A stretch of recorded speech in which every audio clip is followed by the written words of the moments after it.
Hola, hoy estamos revisando la clase número 9 que se titula Información y organización de la materia viva, materiales biológicos, y es la parte uno para la próxima semana. Esta clase es súper larga, tiene mucho contenido, voy a tratar de explicársela lo más rápido y de manera concisa, y cualquier detalle o pregunta la revisamos después en el horario de consulta, ¿ya? Todo lo que vamos a ver en esta clase ustedes ya lo han visto de cierta manera, o en biología o en química o preparando la PSU, ¿ya? Así que debería ser bastante fácil. Vamos a partir con lo más simple, lo más pequeño en nuestra escala de la jerarquía biológica. Vamos a hablar del átomo. El átomo está compuesto por un núcleo, bueno, según la teoría de Bohr, según el modelo Bohr. Eh, tenemos un núcleo con protones y neutrones, y Bohr nos dice que los electrones se ordenan en niveles de energía discretos, que son estas órbitas que forman alrededor del núcleo, ¿cierto? Mientras más están cerca del núcleo, los electrones son atraídos con más fuerza. Si están más lejos, tienen menos fuerza de atracción. Y dependiendo cuántos electrones hayan en la última capa de estos niveles de electrones, es cómo se va a comportar ese átomo y cómo va a reaccionar con otros átomos. Ok, acá tenemos que nuestros organismos, los organismos vivos, están compuestos principalmente por 4 tipos de átomos, que son carbono, hidrógeno, nitrógeno y oxígeno, y corresponden aproximadamente al 96% de nuestra materia. Y acá también vemos un poco, voy a poner el láser, eh, de cómo se ordenan los electrones en las distintas capas. Si recuerdan un poco, la primera capa de electrones caben 2 electrones, luego en la siguiente caben 8, después así sucesivamente, y entonces acá vemos en rojo las capas en que no están completas, porque un elemento es más estable o menos reactivo cuando la capa más externa de electrones está completa. Entonces, de acuerdo a esto, si hay electrones disponibles o no para reaccionar, depende de cómo esté la última capa de los electrones, es cómo van a reaccionar un átomo con otro. Acá para recordarles que los elementos se ordenan en la tabla periódica y que este ordenamiento no es al azar, no es por orden alfabético, sino que es de acuerdo a las propiedades de los átomos, que tienen una relación también con el número atómico que tienen, y todos los elementos de la columna número 1 se comportan de manera similar, todos de la última columna también, que son los gases nobles. Los elementos que se encuentran en esta parte de la tabla son los más electronegativos, acá los más electropositivos, entonces, etcétera. Esta tabla, que fue desarrollada por el señor Mendeleev, nos dice, aparte del número atómico del elemento, nos dice a qué grupo pertenece y cómo podemos predecir cómo se va a comportar este elemento dependiendo en qué parte de la tabla periódica está. Por eso es tan importante. Entonces, vamos a partir con un repaso de química.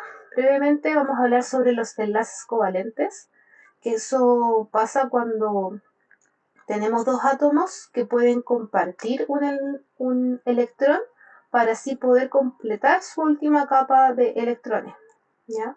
Si estos átomos están muy cerca, se van a repeler porque los núcleos se van a repeler y no se va a formar el enlace covalente.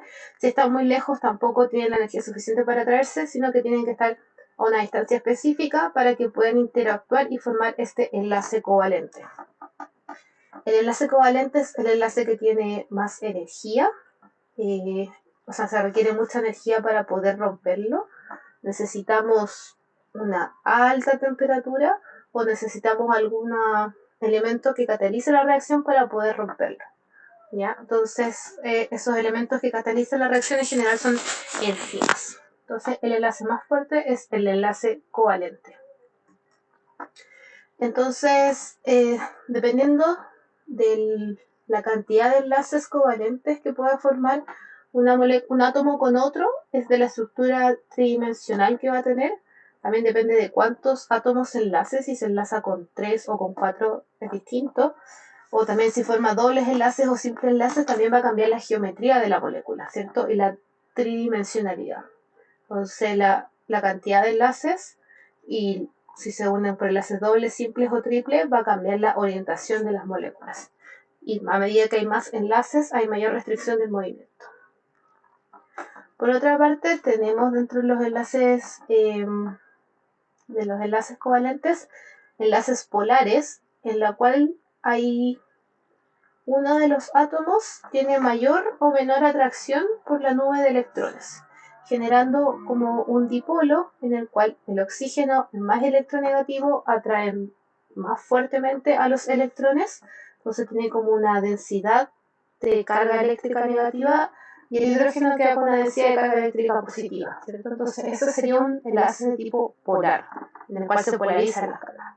En cambio, un enlace apolar es en el cual ambos átomos atraen o repelen en el mismo grado la nube electrónica, digamos. Entonces, esto sería un enlace apolar. Entonces, los enlaces entre oxígeno e hidrógeno o nitrógeno e hidrógeno son enlaces polares. Los enlaces generalmente entre carbonos e hidrógenos son relativamente apolares. Hay poca densidad de cargas que se polarizan.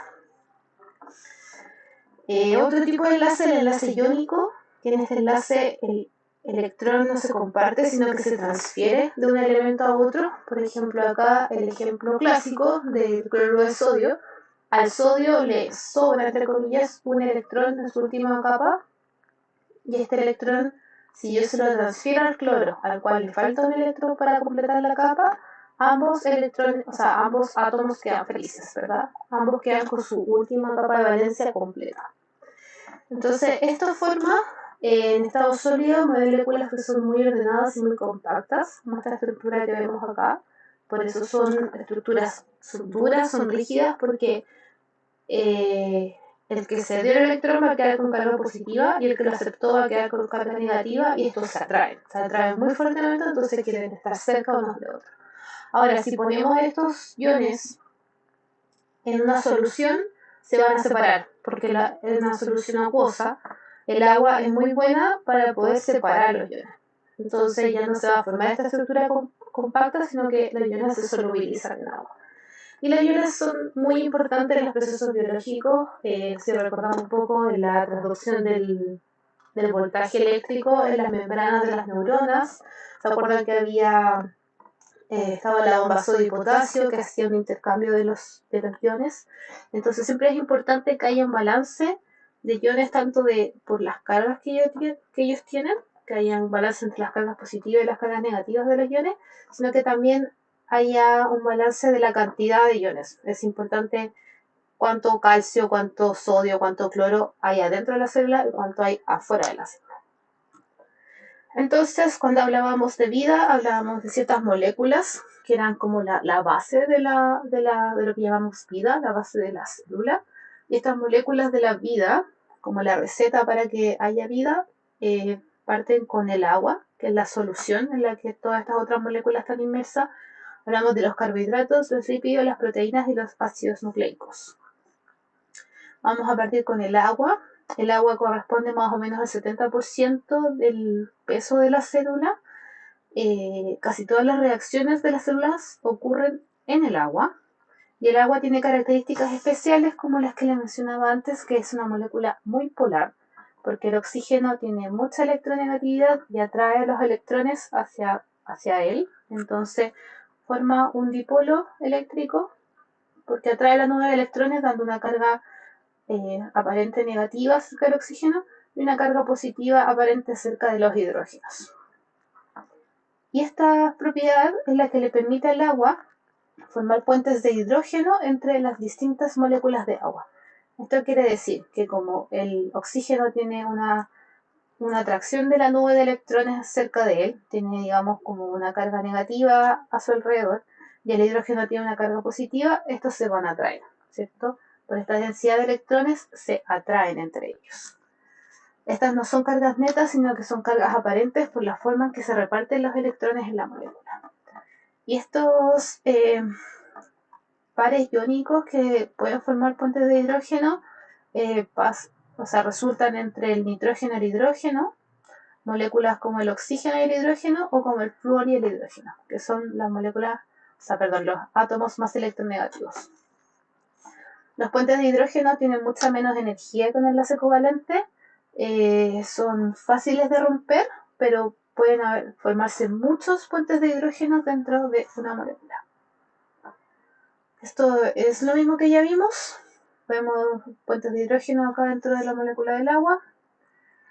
Y cuando disolvemos ciertas sustancias en el agua, hay moléculas que les gusta mucho el agua, que diríamos que son moléculas hidrofílicas, que se sienten bien en el agua, que están solubles, que pueden interactuar pueden interactuar fácilmente con el agua, como son los iones, cationes como el sodio, aniones como el cloro, u otras moléculas que tienen átomos como el nitrógeno, el oxígeno, que son electronegativos, entonces también están cómodos dentro del agua.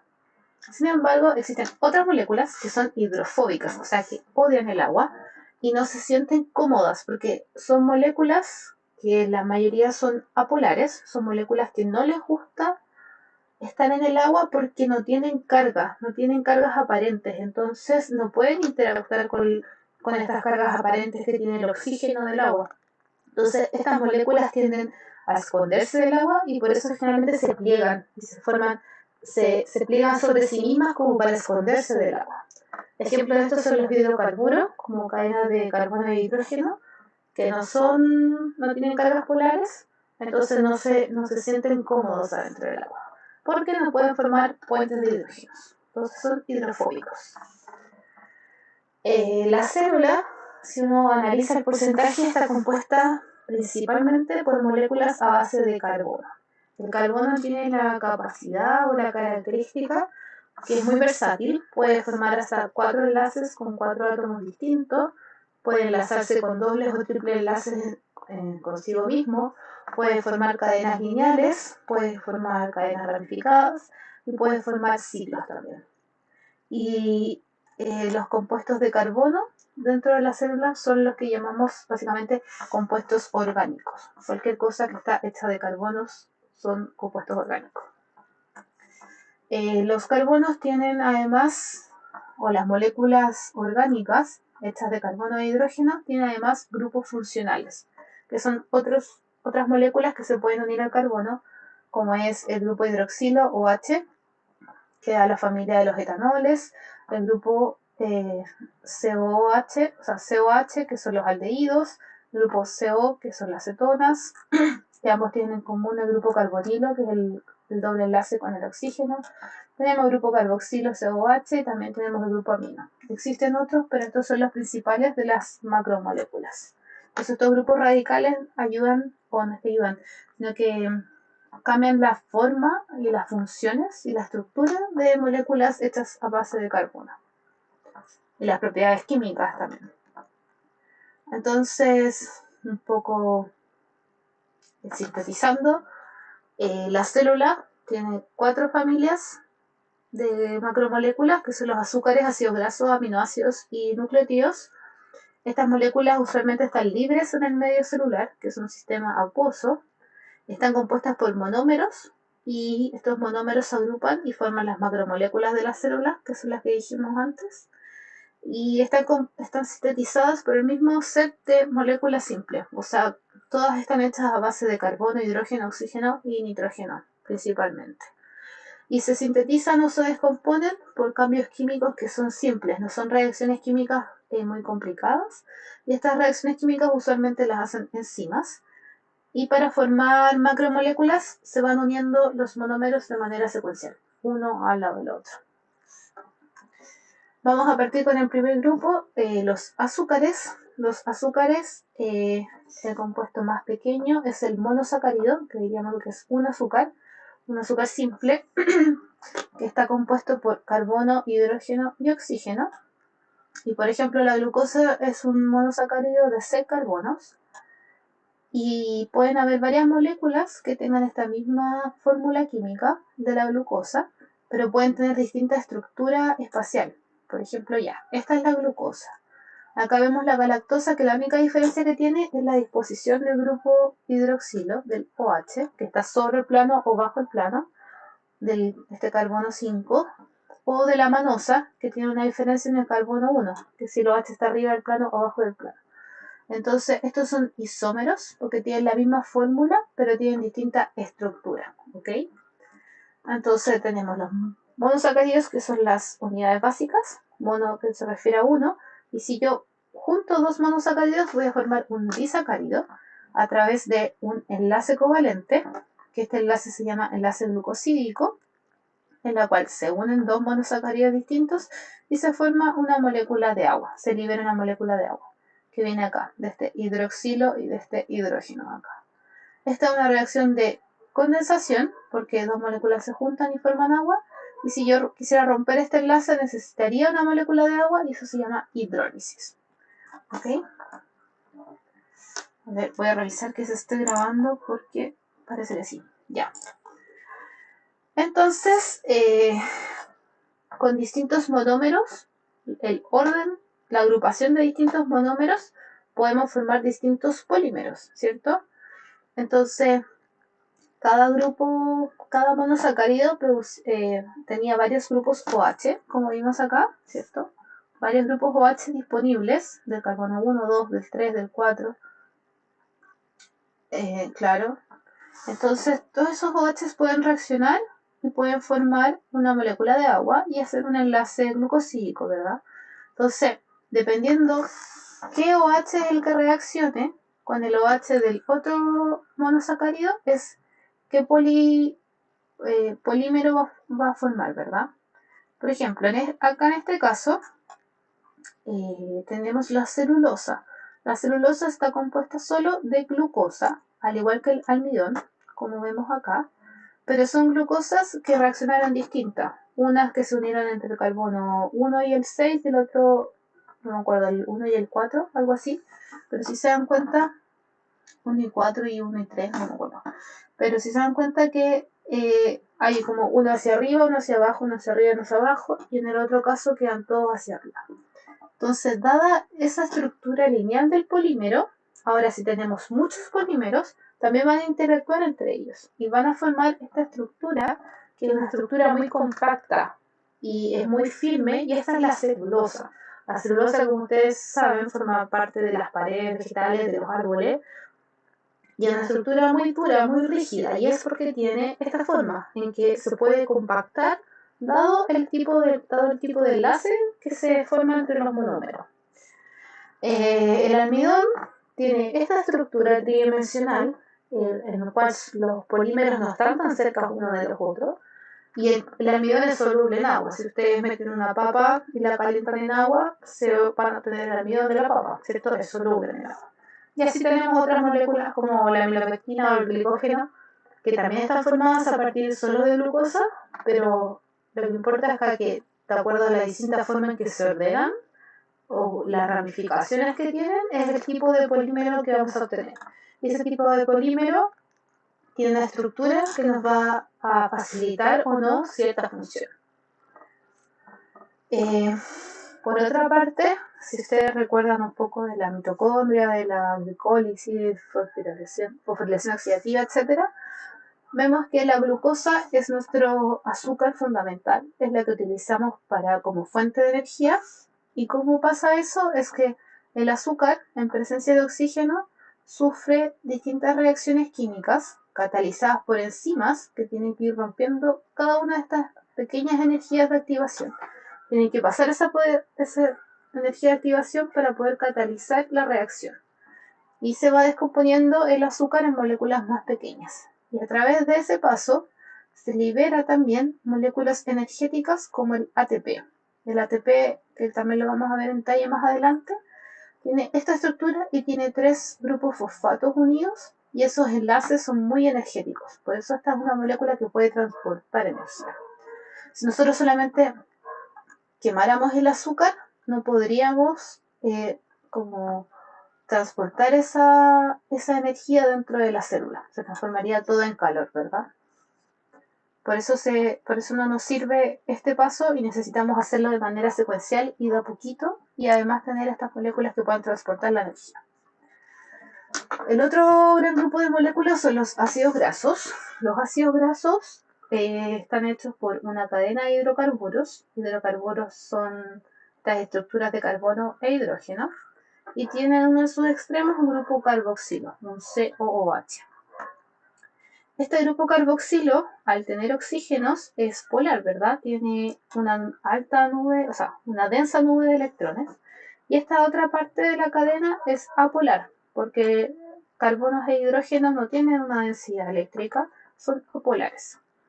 Y esta cadena de hidrocarburos puede ser de manera saturada, o sea que está llena de hidrógenos y no tiene dobles enlaces, o puede ser insaturada, que tiene ciertos enlaces dobles o triples, dobles principalmente, y entonces es una cadena insaturada. Estas moléculas que tienen un grupo polar en un extremo y el resto de la cadena es apolar se llaman anfipáticas. Y eso quiere decir que tienen grupos que son hidrofílicos y grupos hidrofóbicos adentro de la misma molécula. Y como les dije antes, hay dos tipos de ácidos grasos, los saturados y los insaturados. Saturados como vemos acá y los insaturados que tienen enlaces dobles en su estructura. Y de acuerdo a si son saturados o insaturados es cómo se van a empaquetar o cómo van a interactuar estos ácidos grasos entre ellos. Esto es parecido un poco a la estructura de la celulosa. Entonces, si son solamente ácidos grasos saturados, como vemos acá, todas las cadenas es más fácil que interactúen porque son planas, digamos, ¿cierto? No tienen un quiebre por el enlace. Entonces van a interactuar y es una molécula más compacta y los ácidos grasos saturados a temperatura ambiente generalmente son sólidos, como la mantequilla. Ahora, si los ácidos grasos tienen insaturaciones, ahora estas cadenas ya no pueden interactuar como de forma tan cercana, tan compacta, y son usualmente líquidos a temperatura ambiente como el aceite de oliva. Y por otra parte, estos ácidos grasos que vimos acá, los simples, pueden interactuar con una molécula de glicerol, como la que está acá, que también puede interactuar con un grupo fosfato, y el grupo fosfato puede interactuar con proteínas, etc. Y esto es lo que llamamos un fosfolípido, ¿ok? Que forma después parte de las membranas. Ahora, si solamente vemos hasta acá, hasta parte del ácido graso y el glicerol, estaríamos hablando de triglicéridos, cuando tienen 3 ácidos grasos. Entonces, si son los triglicéridos, es una forma de almacenar energía que tiene el cuerpo, que son mucho más energéticos que la glucosa, pueden producir hasta 6 veces más energía, y se almacenan en forma de gotitas dentro de las células, que son de las células adiposas, y son los triglicéridos, ¿ya? Que es ácidos grasos y glicerol. Ahora, si tiene fosfato, como les dije, forma estas estructuras de fosfolípido. Y si nosotros empezamos a echar fosfolípidos en el agua, en un sistema acuoso, estos fosfolípidos no están muy cómodos en el agua porque tienen estas cadenas apolares muy largas. Y al agua tampoco le gusta porque no sabe cómo interactuar con ellos, es como que se llevan mal, no quieren juntarse, están en una fiesta y no quieren estar juntos. Entonces el agua como que los va a expulsar y se van a ir acá, hacia la superficie, en la cual solamente van a quedar las moléculas polares, las cabecitas interactuando con el agua, y las cadenas largas, las apolares, van a quedar hacia el exterior. Ahora, si nosotros seguimos agregando fosfolípidos, seguimos, va a llegar a un punto en que el sistema, la superficie va a estar saturada y van a estar obligados ahora a estar los fosfolípidos adentro del agua. Pero de todas maneras no quieren interactuar con el agua, entonces lo que hacen es que se agrupan entre ellos. Entonces es como cuando, no sé, en un curso hay dos grupos que se llevan mal y no quieren juntarse unos con otros y se hacen grupos chiquitos, ¿verdad? Entonces los mismos fosfolípidos van a querer interactuar solo entre ellos, dejando las cadenas alifáticas, o sea, las cadenas hidrofóbicas hacia adentro y las cabecitas polares hacia afuera. Y se va a formar esta estructura que se llama visera. Ahora sí, yo insisto y sigo poniendo fosfolípidos y saturo el sistema con fosfolípidos para poder seguir escapándose del agua para interaccionar de esta forma, formando una bicapa en la cual las cadenas hidrofóbicas interaccionan solo con las cadenas hidrofóbicas y dejan las cabecitas expuestas, y va a formar esta estructura que es una bicapa lipídica, y que en su interior va a tener la solución acuosa y capa lipídica y solución acuosa en el exterior, ¿ya? Y esto es lo que pasa dentro de la célula, que la célula puede separar su ambiente intracelular del extracelular por esta membrana lipídica. ¿Okay? Y bueno, esto también es un diagrama de cómo las cadenas no quieren interaccionar con el agua tampoco, entonces se empiezan a agrupar entre ellas. Entonces, la importancia de esto de la bicapa lipídica es que nos permite separar el intracelular del extracelular. Y eso es muy importante porque necesitamos las condiciones que necesita la célula para vivir, para procesar toda su información adentro de la célula, es distinta a la que está afuera. Y la membrana, la bicapa lipídica, es la barrera y no permite que cualquier cosa entre a la célula, cualquier cosa salga. Solamente pueden atravesar libremente moléculas como gases, que son moléculas muy pequeñas, pueden atravesar la bicapa lipídica sin problema. Otras moléculas como que no son polares, como el etanol, que son también pequeñas, pueden atravesar la bicapa lipídica. El agua también, porque tiene esta capacidad de pasar como entre medio, pero por una difusión que también depende de la permeabilidad de la membrana, si la membrana es muy compacta o no es muy compacta.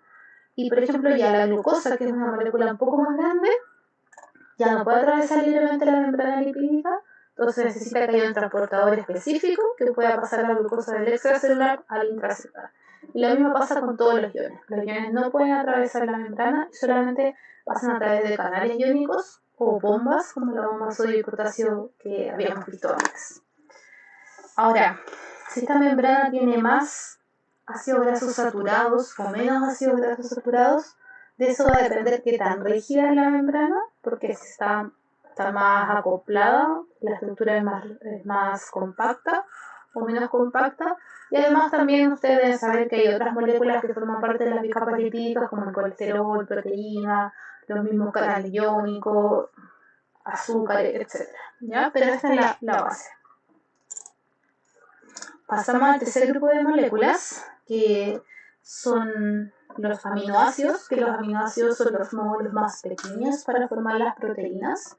Esos son los bloques de construcción de proteínas.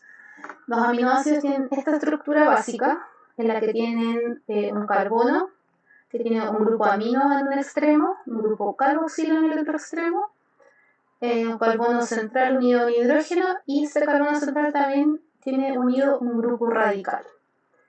Este grupo radical es otra estructura química que pueden ser de 20 formas diferentes, y de acuerdo a cómo sea esta estructura radical, este grupo radical es qué tipo de aminoácido va a ser. Y acá en esta diapositiva vemos los 20 tipos de aminoácidos distintos que utiliza el ser humano comúnmente. Vemos que todos tienen un grupo radical distinto, en el cual son alifáticos, pueden ser cíclicos también, por ejemplo acá que tienen grupos aromáticos, como la fenilalanina, el triptófano, pueden ser con carga negativa, como el ácido aspartico glutámico, pueden ser con grupos amino, como la asparagina, la glutamina, etc. Esta es la colección de los 20 tipos de aminoácidos que hay, y se pueden agrupar de acuerdo a sus propiedades químicas, o también se pueden agrupar de acuerdo a si estos aminoácidos son esenciales o no esenciales. Un aminoácido esencial es necesario consumirlo en la dieta porque el organismo no es capaz de sintetizarlo. En cambio, los no esenciales, el mismo organismo, la célula los puede sintetizar y no es necesario consumirlos en la dieta. ¿Okay? Entonces, si unimos un aminoácido al lado del otro, al lado del otro, al lado del otro, vamos a formar una proteína. Estos aminoácidos se unen entre ellos a través de un enlace peptídico que sucede acá entre el grupo OH del carboxilo de un aminoácido y el grupo amino del otro aminoácido. En esta reacción se libera una molécula de agua y adivinen cómo se llama condensación, igual que la que vimos antes. Y acá se forma este enlace, este es el enlace peptídico que me quedó acá, de ahí pasamos acá. Se unió directamente el carbono con el nitrógeno y se liberó una molécula de agua. Y acá tenemos otro grupo hidroxilo que está listo para reaccionar y puede reaccionar con otro aminoácido y ir así de esta forma alargando la cadena. hasta poder tener una cadena de 100, 200, 300 aminoácidos, etcétera. Entonces, los aminoácidos, al unirse entre ellos, van formando distintas estructuras. La primera es la estructura primaria, en la cual solamente hace referencia al orden en que se unieron los aminoácidos, ¿cierto? Entonces va primero metionina, cisteína, alanina, fenilalanina. Entonces, el orden en que están unidos en la cadena es la secuencia primaria. Ahora, dadas las propiedades químicas que tiene cada uno de esos aminoácidos, que dependen del grupo radical de cada uno de ellos, van a formar ciertas estructuras. Entonces, si yo tengo una proteína de 200 aminoácidos, entonces puede ser que los primeros 30 interactúen de una forma por los radicales que tienen y formen este tipo de hélices alfa. Entonces los primeros 20 hacen una forma de hélice. Después los 50 siguientes, dados sus grupos radicales, van a formar estructuras del tipo hoja beta. Hoja beta, hoja beta. Después puede ser otra hélice alfa, después puede ser un giro, después puede ser otra hoja beta, y así. Entonces, a lo largo de una secuencia de aminoácidos, de una cadena primaria, se van formando ciertas estructuras secundarias en distintas partes de esta cadena. Y eso es lo que llamamos estructuras secundarias, que pueden ser en general de dos tipos, hélice alfa y sábanas beta o hojas beta. Y entonces, después que sumamos cada una de estas interacciones secundarias, la molécula al final va a tener una estructura compacta que va a ser la suma de cada una de estas estructuras secundarias y va a ser de esta forma, por ejemplo, y eso es lo que llamamos la estructura terciaria, que es cuando ya toda la proteína se compactó y tomó una estructura tridimensional, una configuración tridimensional que es característica para esa cadena de aminoácidos. Si yo modifico alguno de esos aminoácidos, puede ser que esta estructura cambie, ¿verdad? Mientras más aminoácidos yo modifico, puede que cambie más. ¿Ya? Y también depende de qué tipo de aminoácido cambio, si cambio los aminoácidos más grandes, los aminoácidos más chicos, etc. Entonces la estructura terciaria ya es la estructura tridimensional de una subunidad o una proteína por sí sola. Ahora, si dos subunidades o dos proteínas interactúan entre sí para formar otra estructura más grande, ahí estamos hablando de una estructura cuaternaria, que es como el caso de la hemoglobina, que no me acuerdo si tienen 4 u 8 subunidades, entonces son 4 proteínas que se sintetizan por separado, pero que funcionan en conjunto, e interactúan todas juntas. Y esos son los 4 niveles de estructura de las proteínas. ¿Okay? Y ahora, dependiendo si los grupos radicales son polares o son apolares, vamos a ver si la proteína va a querer dejarlos expuestos o no, porque si son apolares, esos grupos van a querer esconderse del sistema acuoso en el que están inmersos y se van a empezar a agrupar entre ellos, igual que las colitas de los fosfolípidos, ¿cierto? Entonces grupos apolares interactúan con apolares, los polares con polares, y así se van formando estructuras tridimensionales de las proteínas. Entonces, estas interacciones entre apolares o apolares es lo que llamamos interacciones hidrofóbicas. Estas son muy importantes para mantener la estructura tridimensional, la estructura terciaria de las proteínas en el sistema acuoso. ¿Ya? Son los que nos dan finalmente las estructuras. Entonces, también es muy importante que, aunque las interacciones hidrofóbicas, si las analizamos una por una, no tienen tanta fuerza, tanta energía, pero ahora si las analizamos todas en conjunto, son las que permiten que la proteína tenga una estructura en particular. No son solo los enlaces covalentes, eso nos da la estructura primaria. Pero la estructura terciaria depende de todos los otros tipos de interacciones.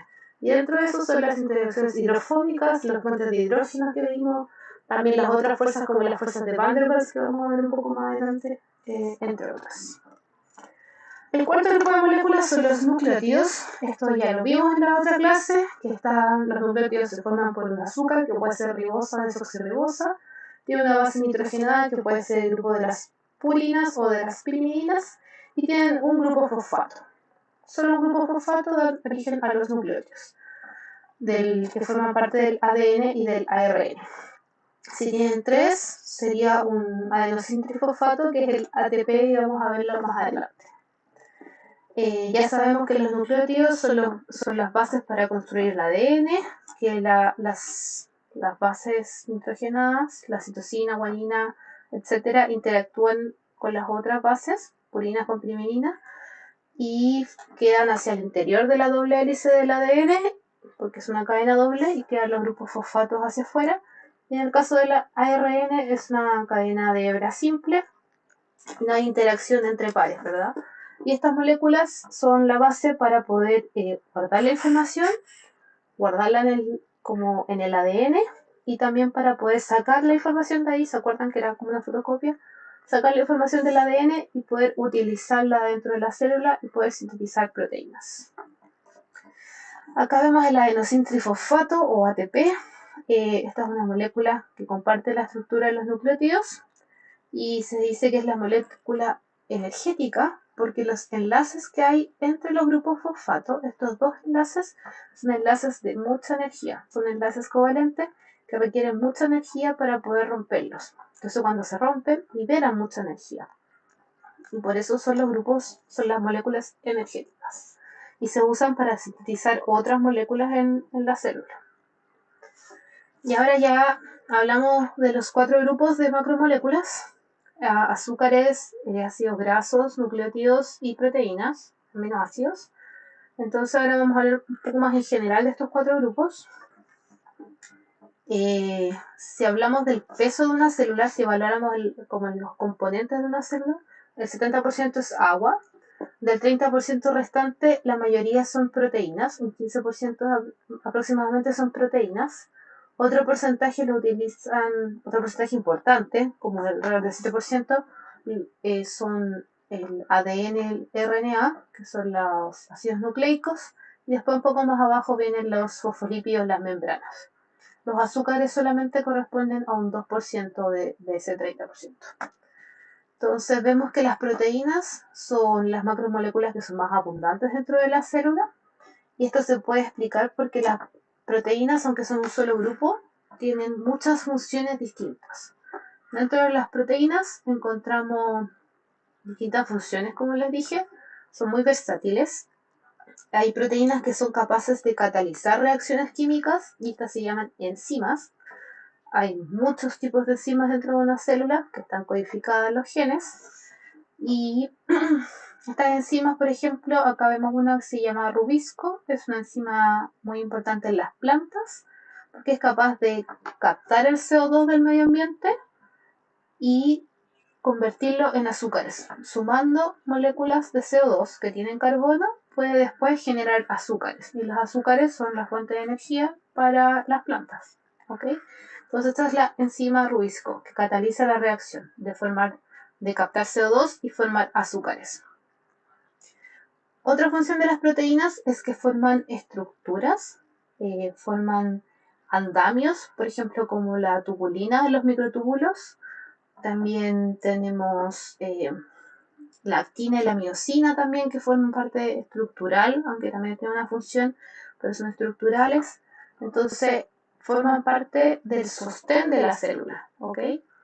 Por otra parte, también tenemos las proteínas que tienen como función ser señalizadores, como las hormonas. Un ejemplo es la insulina, que la insulina se sintetiza en el páncreas, sale por las células, sale de la célula, viaja por el torrente sanguíneo, y esta proteína es capaz de avisarle a todas las células del cuerpo, el resto de las células, cuándo tienen que consumir glucosa o no. Si hay insulina, tienen que consumir glucosa. Entonces las células ponen en su membrana un transportador que pueda captar la glucosa y puedan guardarla y poder utilizarla adentro de la célula.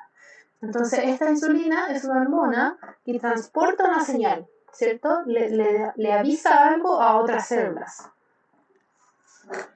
Y todas estas macromoléculas que vimos tienen la característica que son polímeros, que se forman a partir de monómeros simples, y que se van agrupando de manera secuencial, en que se pone un azúcar, se une con otra, esas dos azúcares se unen con una tercera, se forma un oligosacárido de 3 azúcares, con 4, 5, etc. Pasa lo mismo con el caso de los aminoácidos, que se nos van agregando de a uno a la cadena peptídica, y lo mismo con los nucleótidos, que también se van agregando de uno cuando se duplica el ADN o cuando se sintetiza el RNA. Entonces, Y todas tienen en común que utilizan la reacción de condensación para unir sus subunidades, para formar polímeros cada vez más grandes y se libera una molécula de agua. Entonces, estas macromoléculas, que son muy distintas unas de otras, tienen una química que es muy similar, es bastante simple, y un poco esa es la gracia de poder hacer como tantas cosas distintas con algo muy simple. Ya tenemos proteínas, miles de proteínas distintas en estructura, en largo, en la cantidad de aminoácidos que tienen, el ordenamiento de los aminoácidos, pero todas se hacen de la misma forma, como con pocos recursos iniciales. Y ahora si calculamos, por ejemplo, una proteína acá, que es una proteína que tenga 200 aminoácidos, y tenemos 20 aminoácidos que se pueden combinar de forma diferente dentro de esos 200 aminoácidos. O sea, la cantidad de proteínas distintas que podemos hacer con esos mismos 20 aminoácidos es infinita. O sea, no infinita, pero es muy, muy grande. Entonces, siempre con estos building blocks, con estos bloques de construcción, o con estos pequeños módulos, generamos módulos más grandes que tienen propiedades que los módulos por sí solos no tenían. Y por último vamos a hablar de las interacciones no covalentes, que eran las que les hablaba yo, que permitían que las proteínas tuvieran esta estructura tridimensional de solución acuosa. Entonces, la estructura que tiene una proteína o cualquier molécula química en agua, la configuración que adopta depende de las interacciones hidrofóbicas y de las interacciones hidrofílicas. Y eso hace que tenga una forma en específica. Y la secuencia que tiene ese polímero es la que nos va a decir qué forma va a tener después, de acuerdo a si tiene grupos polares, grupos apolares, etc. Entonces, dos macromoléculas tienen en su superficie ciertas cargas electrostáticas, y si son opuestas se van a atraer y estas moléculas van a tender a estar juntas. Si son similares se van a repeler y estas moléculas nunca van a estar juntas en un sistema acuoso. Por otra parte también tenemos los puentes de hidrógeno que ya les expliqué, y esto hace también que moléculas que son polares, que tienen átomos electronegativos, puedan interactuar con otros hidrógenos, ¿cierto? El oxígeno, nitrógeno, hidrógeno, flúor, nitrógeno, pueden interactuar, ¿cierto? Y si pueden hacer puentes de hidrógeno se van a mantener cerquita y así se interactúan con el agua, con el solvente, ¿ok?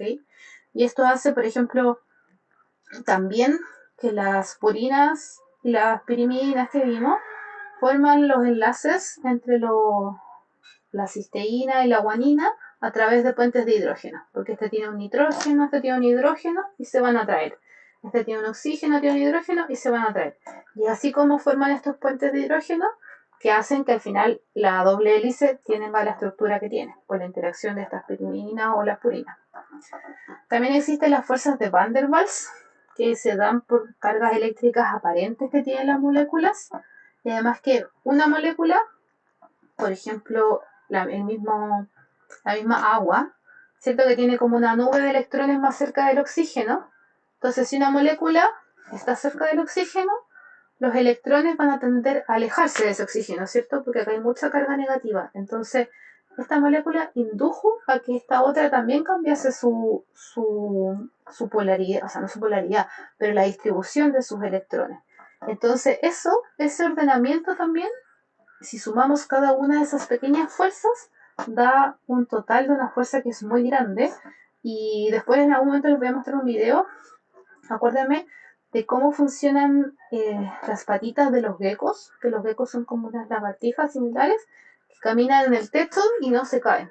Y eso funciona solamente gracias a las fuerzas de Van der Waals que tienen las estructuras de sus patitas. Y así interactúan con la superficie y no se caen.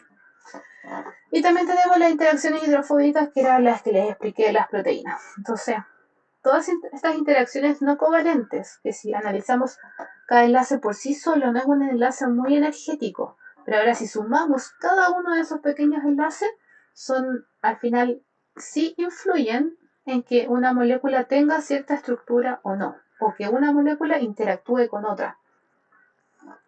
Y esto es muy importante Para las enzimas, por ejemplo, las enzimas son proteínas que tienen una estructura tridimensional, ¿cierto? Por ejemplo, si esta enzima quiere degradar almidón, quiere sacarle las moléculas de glucosa al almidón, tiene que de alguna forma, tienen que atraerse, tiene que haber una interacción de los enlaces que no son covalentes que permita que el sustrato se acerque a la enzima para que después la enzima lo pueda modificar, ¿cierto? Y ese tipo de interacciones son interacciones no covalentes, porque la enzima no se une covalentemente al sustrato. Es solamente por las interacciones químicas no covalentes. ¿Ok? Y dentro de toda la información que yo les di, que sé que es mucha información, tienen que quedarse con esto. ¿Ya? Las células siempre obedecen las mismas leyes químicas y físicas que están en todo el universo y que es también de la materia inorgánica. El agua es el medio que permite las reacciones para que la vida ocurra.